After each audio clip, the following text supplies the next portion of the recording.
होता था एवरेज 70 रुपए लीटर, बोला के 35 रुपए लीटर करेंगे, कहा करा 35 रुपए और एड ऑन कर दिया, 70 रुपए में 35 रुपए और एड ऑन करके 105, 108, 109, 110 तक आपको पता है कि रेट पहुंच गए थे। फिर एक दिन आके महान पुरुष अवतरित होते हैं, पेट्रोल में मैं 10 रुपए घटाता हूँ, और भाई साहब पूरे मीडिया ने तहलका मचा दिया, साहब ने 10 रुपए घटा दिए, साहब ने 10 रुपए घटा दिए, जैसे भी पीछे 2 रुपए घटाए थे। अगले दिन मीडिया में धन्यवाद मोदी जी, आपने पेट्रोल पे 2 रुपए घटा दिए। मैं तो हैरान परेशान था भाई, 2 रुपए का सिक्का उठाने के लिए मुझे क्रेन बुलानी पड़ गई थी कि मैं ये 2 रुपए का इतनी भारी भरकम रकम उठाऊंगा कैसे। हैरान हो गया मैं, बुरी तरह परेशान हो गया भाई, 2 रुपए का सिक्का मैं लेके कैसे इसको ढो के चलूं मैं। एक पेट्रोल गैस सिलेंडर 450 रुपए का होता था मात्र उस वक्त, कहा कि मैं इसे सस्ता करूंगा, 450 का करके 1250 तक पहुंचा दिया। फिर इन्हें याद आई यार इलेक्शन आ रहे हैं, 4 राज्यों के चुनाव है, 200 रुपए घटा दिए, 1100 से 900 रुपए का कर दिया। फिर पिछली बार इन्हें बहनों की याद आई, 100 रुपए फिर घटा दिए, और अब इलेक्शन आए 100 रुपए फिर घटा दिए। अभी याद आती है जब 5 साल से चूसे जा रहे थे तब आपको याद नहीं आया, 450 से 1250 कर दिया। बहुत हुई महंगाई की मार, महंगाई की मार कैसी करी, उल्टी कहानी चला दी, महंगा महंगा महंगा सब कुछ महंगा, ऐसे नहीं महंगा वैसे हुआ है, झूठ बोल बोल के सत्ता पा गए। ठीक है भैया कोई बात नहीं, होगी लोगों से गलतियां। तो भ्रष्टाचार का जो मुद्दा हुआ करता था अरविंद केजरीवाल को उठा करके जेल में, तो इसके एक चीज बताइए, लॉजिकली आपकी जो विचारधारा है, आइडियोलॉजी है, बहुत ही अच्छी है। तो हम आपसे ये जानना चाहते हैं कि जो अरविंद केजरीवाल की गिरफ्तारी हुई और अरविंद केजरीवाल जी की जो नीतियां थी उस पर कुछ कहेंगे आप? बिल्कुल, अरविंद केजरीवाल की जो गिरफ्तारी है वो बिल्कुल राजनीतिक साजिश है, और जो उनकी नीतियां हैं वो दिल्ली के हित में है, ये हमने देख लिया। सबसे पहले शासन का काम क्या होना चाहिए, शिक्षा, स्वास्थ्य, ट्रांसपोर्टेशन, तीनों चीजों में बढ़िया काम है, बिजली मिल रही है, पानी मिल रहा है, स्कूल बढ़िया हो गए हैं। स्कूल आप जाके देखो, विनोद नगर में जाके स्कूल ऑफ एक्सीलेंस, कितना बढ़िया स्कूल है, पब्लिक स्कूलों को मात करता है, डीपीएस को मात करते हुए स्कूल है। स्कूल ऑफ एक्सीलेंस जाके देखो, द्वारका में जाके देखो, और रोहिणी में जाके देखो, खिचड़ीपुर में जाके देखो, स्विमिंग पूल बना रखे उन्होंने, क्या शानदार स्कूल बनाए भाई साहब। सरकारी स्कूलों के हालत देखो आप जाके कितनी सुधरी हुई है, और मैंने खुद जाके देखा है, ऐसा नहीं है कि मैं बाहर से देख देख के बात करता हूँ, मैं अंदर जाके देखा है। शौचालय बिल्कुल साफ है, लड़कियों के स्कूल में 6ठी से 12वीं तक दिल्ली सरकार के अंडर में आते हैं, महिलाओं के लिए, बच्चों के लिए, उनके लिए सैनिटरी पैड बांटे जाते हैं, स्कूलों में सैनिटरी पैड मिलते हैं, मैडम इंचार्ज होती हैं, बच्चों को फ्री में सैनिटरी पैड देती हैं। कितना ख्याल रख रहे हैं वो, बच्चों को मिड डे मील मिल रहा है, और वो मिड डे मील की क्वालिटी इतनी शानदार है कि टीचर जो है अपने घर से खाना नहीं लेके आते। यकीन बता रहा हूँ, आपको सच बता रहा हूँ इस बात को, हालांकि हो सकता है टीचर के यार भारी पोल क्यों खोल दी, ऐसी बात नहीं है, लेकिन वास्तव में खाना अच्छा आता है कि बाकायदा टीचर उस खाने को खाते हैं। जो वहाँ के स्कूल में गार्ड है, जो वो सब खाना लेते हैं, खाते हैं, खाना खाने लायक होता है वास्तव में। रोजगार का मुद्दा कहीं ना कहीं इलेक्शन जब आने का होता है तो उस बीच पनपता है, और इलेक्शन के तकरीबन 2-3 महीने बाद धीरे से लुप्त हो जाता है।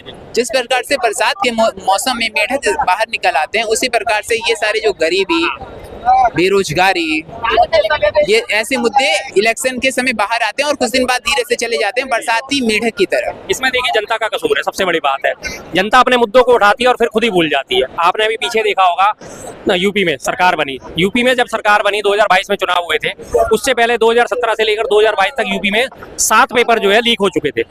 पेपर हो रहा था, लीक हो रहा था, पेपर हो रहा था, लीक हो रहा था।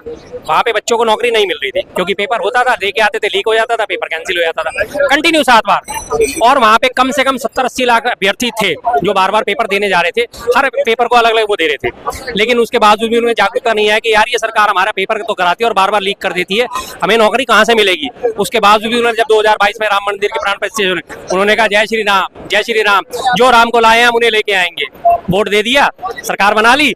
अब उसके बाद अभी आपने देखा कांस्टेबल की भर्ती परीक्षा निकली थी, 60,000 वैकेंसी थी, 60 लाख लोगों ने भरा, हर 100 में से मात्र 1 को मिली थी, तब जाके उन्हें थोड़ी सी अकल आई कि हो बहुत हो गया, जय श्री राम, अब के बाद री एग्जाम। लेकिन अब वो फिर भूल के वापस वहीं चले जाएंगे। तो इस मामले में तो मैं उनको दोषी मानता हूँ। आप मुद्दों पे आते हो, आपके पास यूथ हो, पावर हो, 60 लाख यूथ कम नहीं होता।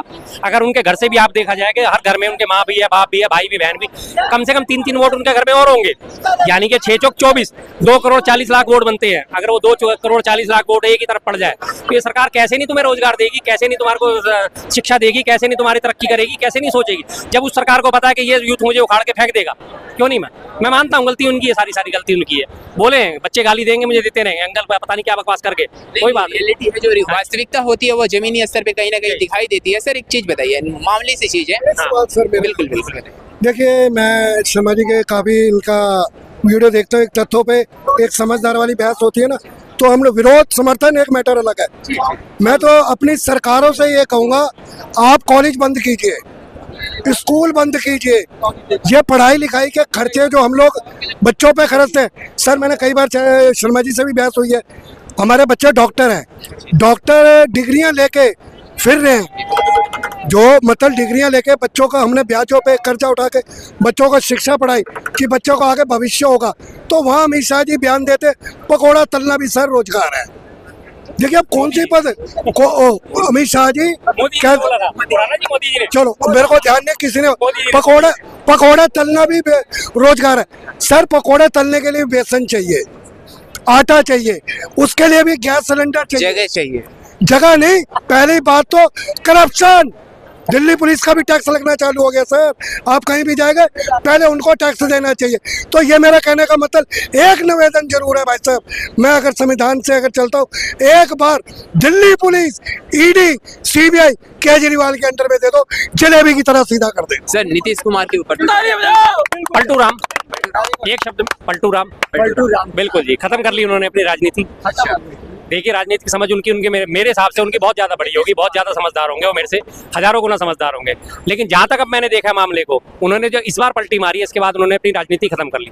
आप उनका पिछला ट्रैक रिकॉर्ड उठा के देखो, इससे पहले उनके पास 115 सीट हुआ करती थी। सर इतनी तो 115 से इतनी तो वेश्या भी नहीं गिरती। 115 से घट के कितने आए वो? 75 पे। 75 से घट के कितने आए वो? आज 45 पे। अब उनकी बची कुछ 45 है, वो भी गई जी। 40 है, अच्छा 40 है, ये देखिए 40 है।